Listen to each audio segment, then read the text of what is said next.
অবাক হয়ে যাই, লন্ডন অমুসলিম কাফেরদের দেশ, মোহাম্মদ সাল্লাল্লাহু আলাইহি সাল্লামের সব নিয়ম কানুন শিষ্টাচার নিয়ে নিয়েছে। একটা মেয়ে বোরখা পরে, 22 হাতের বোরখা পরে সারা দিন সারা রাত যদি ঘুরে, কেউ তাকে একটু কটু কথা বলতে পারবে না, মজাক করতে পারবে না। একটা মেয়ে যদি কাপড় ছাড়াই হাঁটে, গায়ে কাপড়ই না, এমনি হাঁটছে, সারা দিন হাঁটলে কেউ তার দিকে বাঁকা চোখে তাকিয়ে কথা বলতে পারবে না। কথা বললেই 18 বছর জেল হবে। কতদিন জেল হবে? 18 বছর। খালি মেয়েটা যদি অভিযোগ করে তাহলে 18 বছর জেল হবে। যে দেশে বিবাহ নাই, যে দেশে জেনা কোনো ব্যাপার নয়, এরপরেও একটা মেয়ে খালি গায়ে হাঁটছে রাস্তাতে, কেউ যদি কোনো জায়গায় মজাক করে একটু উত্ত্যক্ত করে, মেয়েটা যদি পুলিশকে ডেকে বলে দেয় এর 18 বছর জেল, মুখ খুলবে না, এর ভয় আছে, 18 বছর জেল, মুখ খুলবে না। দুনিয়া উল্টে গেল, রাস্তাতে হাঁটছে ওর পাশাপাশি তার সাথে একটু কথা বলবে না সাহস করে, তার নাম নিয়ম। এটাই মোহাম্মদ সাল্লাল্লাহু আলাইহি সাল্লামের নিয়ম। নিয়মটা ওরা নিয়ে নিয়েছে, আর ভোট পদ্ধতি ওরা করে না, আমাদের উপরে চাপিয়ে দিয়েছে। এসব গতিবিধি যত কিছু দেখছো, কোর্ট কাচারি অফিস আদালত সব কিছু, এইসব মোবাইলের ফাংশন ওদের হাতে। আমি এরকম কিছু দেখলাম না, তোমার হাতে মোবাইল। তোমাকে তো আমি বলছি 14 ঘন্টা বিমানে থাকলাম সিঙ্গাপুর এয়ারলাইন্স, সিঙ্গাপুর থেকে না লন্ডন পর্যন্ত, আমি কারো মোবাইলে আমি 3 বার এই বিমানের এই মাথা থেকে ওই মাথা, ওই মাথা থেকে এই মাথায় এসেছি, কারো মোবাইলে ল্যাংটা মেয়ে নাচা আমার চোখে পড়েনি। অথচ ওরাও মানুষ, ওরা হলো ইহুদি, ওরা হলো খ্রিস্টান, ওদের জান্নাত নেই, ওরা জান্নাতে যাবে না, ওদের দাঁড়ি পাল্লাই নেই বিচারের মাঠে। পাপ নেকির জন্য দাঁড়ি পাল্লার জন্য আগে বলতে হবে আমি সাক্ষ্য দিচ্ছি আল্লাহ ছাড়া কোনো মাবুদ নেই, মানে শিরক নেই। আমি সাক্ষ্য দিচ্ছি মোহাম্মদ আল্লাহর রাসূল, মানে বিদাত নেই। এই দুইটা সাক্ষী ছাড়া কারো পাপ নেকি বিচারের মাঠে ওজন হবে না। হিন্দুদের পাপ নেকি ওজন হবে না, তারা এটা সাক্ষী দেয়নি। ইহুদিদের পাপ নেকি ওজন হবে না, তারা এই সাক্ষী দেয়নি। খ্রিস্টানদের পাপ নেকি ওজন হবে না, তারা এই সাক্ষী দেয়নি। কাদিয়ানীদের পাপ নেকি ওজন হবে না, তাদের সাক্ষী কেটে গেছে। শিয়াদের পাপ নেকি ওজন হবে না, তাদের সাক্ষী কেটে গেছে। তোমরা যারা নাটোরে বসবাস করছো, এরকম যদি দিনরাত বড় বড় শিরক করো, তাহলে সাক্ষী কেটে গেছে। কি বলি, দিনরাত আমাদের দেশের স্কুলে ছেলে মেয়ে বলছে ও কালিমা তোমার আকাশ, ও কালিমা তোমার বাতাস। আমি তো 30 বছর আগে বলেছি তোর বাপের আকাশ। কই কই আপনার ছেলে মেয়ে তো বললো না কোনোদিন ওর নাকি খুব মেধা ভালো, ও নাকি বড় ডাক্তার, ও নাকি বড় ইঞ্জিনিয়ার, ও নাকি সমাজের শিক্ষিত মানুষ। দুইজন মিলে তো খুব গল্প করলেন। কতদিন যা আপনার গল্প আমি বিমানে আর ট্রেনে শুনলাম, রাস্তাঘাটে খালি স্বামী স্ত্রী যাকে পাই তার সাথে গল্প করে, বন্ধু বান্ধবকে বলে দোস্ত শুনেছ আমার ছেলে তো গোল্ডেন পেয়েছে, আমার ছেলে তো বড় ডাক্তার। ঠিক আছে, বড় ডাক্তার মানে জানেন আপনি, প্রায় ওই কোম্পানির ওষুধ লিখেছে যে কোম্পানি তাকে টাকা দিয়েছে, তখনও সে বড় ডাক্তার। ধোঁকাবাজও, ও ধোঁকাবাজ। চুরি করে তখনও বড় ইঞ্জিনিয়ার, ও হলো চোর, টাকাটাই লস। এখন বাপ বেটা মিলে আপনারা কেমন জানেন, বাপ বেটা মিলে চাঁপাইনবাবগঞ্জের ভাষাতে আমও গেল, ছালাও গেল, কাঁদতে কাঁদতে 2 চোখও গেল। জীবনটাই এটা। সম্মানিত দিনী ভাই বোন, বলছিলাম আগামী পরশু থেকে সিয়াম শুরু হবে। ইবাদতের জগতে সবচেয়ে দামি ইবাদত সিয়াম। বৃহস্পতিবার সোমবার সিয়াম থাকতেন আল্লাহর নবী। কেন? সাপ্তাহিক রিপোর্ট পেশ করা হয় আল্লাহর কাছে। মুহাম্মদ সাল্লাল্লাহু আলাইহি সাল্লাম চাইতেন সাপ্তাহিক রিপোর্ট আল্লাহ আমার সিয়াম অবস্থায় দেখুক। দেখো দেখো আমার আমলটা দেখো, এই যে সোমবার আজকে সিয়াম ছিলাম, নাও বৃহস্পতিবারে সিয়াম থাকবেন, নাও রিপোর্ট নাও, দেখো সিয়াম অবস্থায়। সিয়াম অবস্থায় রিপোর্ট দেওয়া কে ভালোবাসতেন? মুহাম্মদ সাল্লাল্লাহু আলাইহি সাল্লাম। বাৎসরিক রিপোর্ট সেম অবস্থায় দেওয়া কে ভালোবাসতেন? মুহাম্মদ সাল্লাল্লাহু আলাইহি সাল্লাম। তাই একটানা 15 দিন সিয়াম থাকবেন। পরশু দিন থেকে শুরু করবেন সিয়াম, একটানা 15 দিন, একটানা 15 দিন সিয়াম থাকবেন। আরাফার একদিন সিয়াম থাকবেন, আগে পরে 2 বছরের পাপ ক্ষমা। মুহররমের 2 দিন সিয়াম আরাফার একদিন সিয়াম থাকবেন, আগে পরে 2 বছরের পাপ ক্ষমা। মুহররমের 1-2 দিন সিয়াম থাকবেন, বিগত 1 বছরের পাপ ক্ষমা। প্রতি মাসে 3 দিন সিয়াম থাকবেন, সারা বছর সিয়াম পালন করে জানে কি হয় তাই হবে। রমজানের সিয়ামের পরে শাওয়ালের 6টা সিয়াম থাকবেন, সারা বছর সিয়াম পালন করে জানি কি হয় তাই হবে। জুলহিজ্জার 1 থেকে 9 তারিখ পর্যন্ত সিয়াম থাকবেন। ইবাদতের জগতে সবচেয়ে গুরুত্বপূর্ণ ইবাদত হলো জুলহিজ্জার 1 তারিখ থেকে 10 তারিখ পর্যন্ত। 10 তারিখ তো হলো কুরবানির দিন। অতএব 9 দিন পর্যন্ত একটানা সিয়াম থাকতে অভ্যাসী হবেন। মানুষের মতো মানুষ হওয়ার চেষ্টা করেন, একটু ইবাদত করেন। কেন দোকানপাটে বসে এভাবে সময় কাটছেন? নিজেকে একটু মানুষ মনে করছেন না কেন? গরু ছাগল কেন মনে করছেন? পশু প্রাণী কেন মনে করছেন? ইবাদতের জগতে সবচেয়ে ভিন্ন ধরনের ইবাদত হলো সালাত। সালাত এমন একটি ইবাদত যার উপরে নির্ভর করে অন্যান্য ইবাদত। সালাত একটি এমন ইবাদত যার উপরে নির্ভর করে অন্যান্য ইবাদত। শুনুন, সিয়াম দামি ইবাদত, এ কথাই ঠিক। যদি সালাত না থাকে তাহলে সিয়াম কেটে দেওয়া হবে, বাতিল। হজ বড় ইবাদত, হজ কবুল হলে লোকটা হয়ে যাবে সেদিনের মতো যেদিন তার মাতাকে জন্ম দিয়েছে, নিষ্পাপ হয়ে যাবে। কিন্তু সালাত নামাজ না থাকলে হজকে কেটে দেওয়া হবে, এটা বাতিল। সবচেয়ে শক্তিশালী ক্ষমতাধর পাওয়ারফুল ইবাদত হলো দান। যদি সালাত আদায় না করে তাহলে এটা কেটে দেওয়া হবে, তার নাম সালাত। মুহাম্মদ সাল্লাল্লাহু আলাইহি সাল্লাম বলেন, আউয়াল মাইস আল্লাহ আব্দ বিহি আওয়াল কিয়ামাস সালাত। বিচারের মাঠে মানুষকে প্রথমে জিজ্ঞাসা করা হবে সালাত। ফাইন সালাহাত সালাহাল্লাহু সায়রা আমালিহি। যদি সালাত টিকে যায় সব ইবাদত টিকে যাবে। আইন ফাসাদাত ফাসাদাল্লাহু সায়রা আমালিহি। যদি সালাত না টিকে বাকি সব ইবাদত বাতিল বলে গণ্য হবে। আবু হুরায়রা রাদিয়াল্লাহু তাআলা আনহু বলেন, রাসূল সাল্লাল্লাহু আলাইহি ওয়াসাল্লাম বলেছেন, সালাত 3 ভাগে বিভক্ত। আত-তাহুর সলসুন, ওযু হলো 3 ভাগের 1 ভাগ। আর রুকু সলসুন, রুকু হলো 3 ভাগের 1 ভাগ। আর সুজুদ সলসুন, সিজদা হলো 3 ভাগের 1 ভাগ। হবানা দাহাবে হাক্কেহা, যে এই 3টা ঠিক ঠিক আদায় করলো, কবিলাত সালাতুহু, তার সালাত কবুল করা হবে। অকবেলা সায়রা আমালিহি, সব ইবাদত কবুল করা হবে।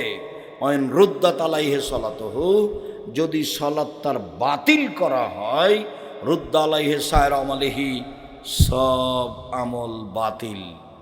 ইবাদতের জগতে সবচেয়ে বিরল ভিন্ন ধরনের ইবাদত হলো সালাত। এর কোনো আপোষ নেই। সব ইবাদতের আপোষ আছে।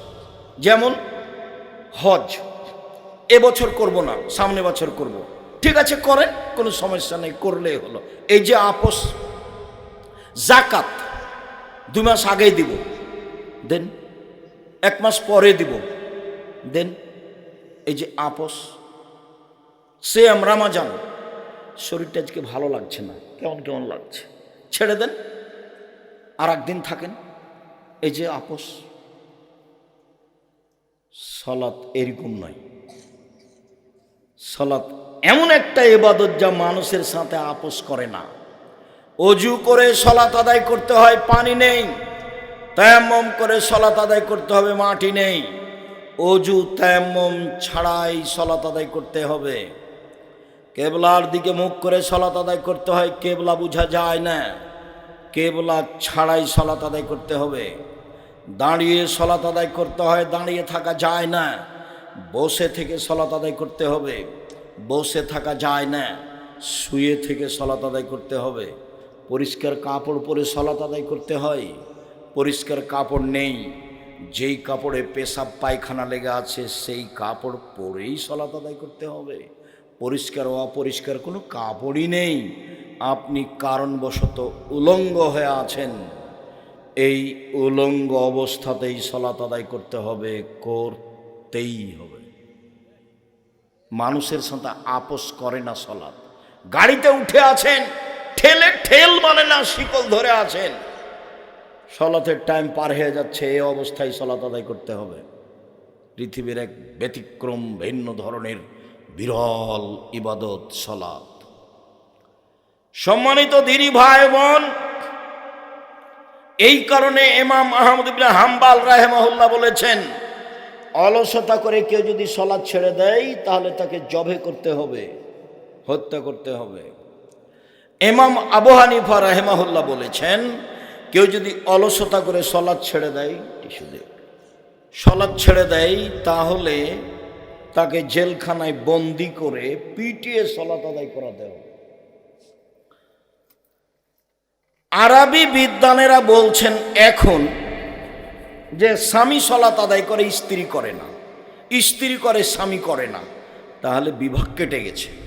চেয়ারম্যান লাগে না, মেম্বার লাগে না, খাতা কলম লাগে না, কাজী লাগে না, এমনিতেই গেছে। আরবি বিদ্বানেরা আরো বলছেন যে এ অবস্থায় যদি লোকটা মারা যায় তাহলে তার জানাজা হবে না। তারা আরো বলছেন যে এই লোকটাকে মুসলমানের কবরস্থানে কবর দেওয়া হবে না, ওকে হিন্দুদের শ্মশান ঘাটে ফেলে দিতে হবে। এইভাবেই কলম লিখেছে। পৃথিবীতে এক ব্যতিক্রম ইবাদত হলো সালাত। সংক্ষিপ্তভাবে আপনাকে বললাম, কোরআন হাদিসের হুবাহু অনুবাদ না করেই আল্লাহ যেভাবে আদেশ করেছেন, নবী যেভাবে আদেশ করেছেন, তাতে সালাত আদায় করতেই হবে। এরপরে দেখি যারা সালাত আদায় করে না তারা কেমন। রাসূল সাল্লাল্লাহু আলাইহি ওয়াসাল্লাম বলেছেন, বাইনাল আবদ ওয়া বাইনাল কুফরি তারকুস সালাহ। মুসলমান এবং কাফেরের মধ্যে পার্থক্য হচ্ছে সালাত ছেড়ে দেওয়া। যে সালাত আদায় করে সে মুসলমান, যে সালাত আদায় করে না সে কাফের। আল্লাহর নবী অত্র হাদিসে সালাত আদায় করে না এমন ব্যক্তিকে কাফের বললেন। আবু হুরায়রা রাদিয়াল্লাহু তাআলা আনহু বলেন, রাসূল সাল্লাল্লাহু আলাইহি সাল্লাম বলেছেন, মান তারাকা সালাতা মুতাআম্মিদান ফাকাদ কাফারা। কেউ যদি ইচ্ছাকৃত সালাত ছেড়ে দেয় তাহলে সে কাফের হয়ে গেল। অত্র হাদিস প্রমাণ করে যে মানুষ সালাত ছেড়ে দিলে কাফের হয়ে যায়। আব্দুল্লাহ ইবনে শাকিক বলেন, কানা আসহাবু রাসূলিল্লাহ সাল্লাল্লাহু আলাইহি ওয়াসাল্লাম তারকুহু কুফরুন গায়রা সালাহ। সাহাবীগণ সালাত ব্যতীত অন্য কিছু ছেড়ে দিলে কাফের মনে করতেন না। হজ না করলে কাফের মনে করতেন না, মনে করতেন এ বড় পাপী। যাকাত না দিলে কাফের মনে করতেন না, মনে করতেন এ বড় পাপী। কিন্তু সালাত না পড়লে সাহাবীগণ বলতেন এ হলো কাফের। সালাত আদায় করে না যারা, তারা কাফের। এরপরে বলি, সালাত আদায় করে কিন্তু রাসূলের পদ্ধতিতে করে না, তারা কেমন? এক খেলে চেয়ে থাকবেন। আমরা যে লম্বা সময় কথা বলবো তা নয়। যারা যেখানে আছেন দয়া করে দোকানপাটে হোক, রাস্তাঘাটে হোক, বসতে জায়গা পান আর না পান, এক খেয়ালে আমার দিকে চেয়ে থাকেন, আমি আপনার কিছু না কিছু উপকার করবই ইনশাআল্লাহ। আমি শুধু আপনার জন্য এসেছি। যখন আপনি দোকানপাটে বসে থাকেন তখন আমার খুব কষ্ট হয় এবং এটাকে আমি খুব ভারী চোখে দেখি। আপনার মেয়ে যখন ভ্যানিটি ব্যাগ নিয়ে হাটে বাজারে চলে যায় তখন আমার খুব আফসোস হয় কি এই মেয়েটার বাপ নেই কি, এই মেয়েটার কি শ্বশুর নেই, এর কি দেবর নেই, এর কি ভাসুর নেই, এর কি বোনের ছেলে নেই, এর কি ভাইয়ের ছেলে নেই, এ কি সবাইকে মেরে খেয়েছে, এ বাজারে গেল কেন? কই আমরা তো কোনোদিন বাজারে যাই না, আমরা তো বেঁচে আছি। আমি আমার ছাত্র জীবন 16 বছর, আর শিক্ষক জীবন চলছে 37 বছর। আমি কোনোদিন চায়ের স্টলে বসিনি। তো মরে গেছি নাকি? বেঁচে আছি তো। আপনি যখন চায়ের স্টলে বসে গল্প করেন, আমি যখন গাড়ি নিয়ে পাশ দিয়ে আপনার চলে যাই, তখন আমার আফসোসের শেষ থাকে না। কেন? আপনি একজন মুসলমান মানুষ, আপনার চরিত্র দেখে আমি খুব কষ্ট পাই। আপনার ছেলে যখন মিছিল করে রাস্তাঘাট বন্ধ করে চলে যায়, তখন আমার খুব দুঃখ হয়। তখন আমি আর কিছু শেষ পর্যন্ত তখন বলি কিছু না পেয়ে, আল্লাহর নবী এদেরকে বলেছেন, এরাই হলো ইতর শ্রেণীর মানুষ, এরাই হলো গাইবান্ধার, রংপুর, পঞ্চগড়, ঠাকুরগাঁ, লালমনিরহাট, নীলফামারী, ওদের ভাষায় বেন্যার বাচ্চা বেন্যা। এরাই হলো চাঁপাই নবাবগঞ্জের ভাষায় ছোট লোকের বাচ্চা ছোট লোক। ঢাকার ভাষাটা আমি মুখে বলতে পারলাম না। এরকম কিছু মনে মনে সিদ্ধান্ত ছাড়া আপনার ছেলেকে দেখে আমার মনটা আর কিছু বলে না। খুব আফসোস হয়, কি পড়লো এ, আর বাপই তাকে কি পড়ালো? কোনটাই বা শিষ্টাচার, কোনটাই বা বিদ্যে, কোনটাই বা পরিপাটি, কোনটাই বা সাজগোজ, কোনটাই বা পাহারা।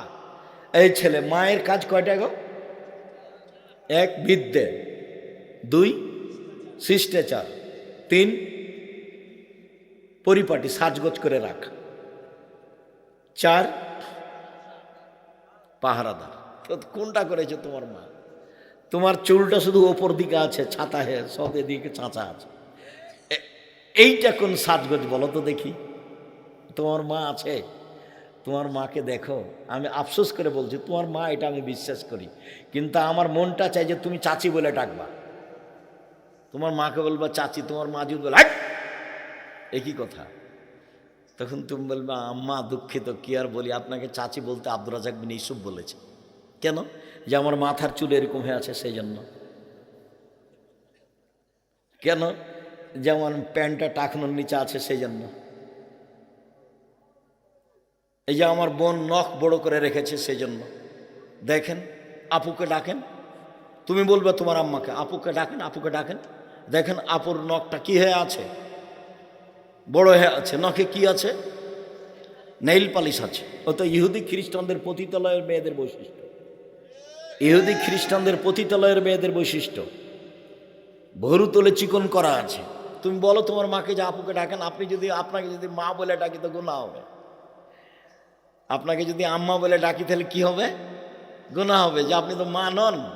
মা তো এইরকম, এই পিঠের চামড়া তুলে দেবো। কোথায় গেছে? পাহারাদার। তখন কেমন বলেছি? পাহারাদার মানে ওর মা ফরজ সালাত আদায় করেছে বাড়িতে, সুন্নাত পড়তে যাবে, আল্লাহু আকবার বলতে যাবে, তখন ছেলে বলছে আসসালামু আলাইকুম। এই মা সুন্নাত পড়তে পাবে না, সুন্নাত বন্ধ করে বলবে আহমদ দেরি হলো কেন?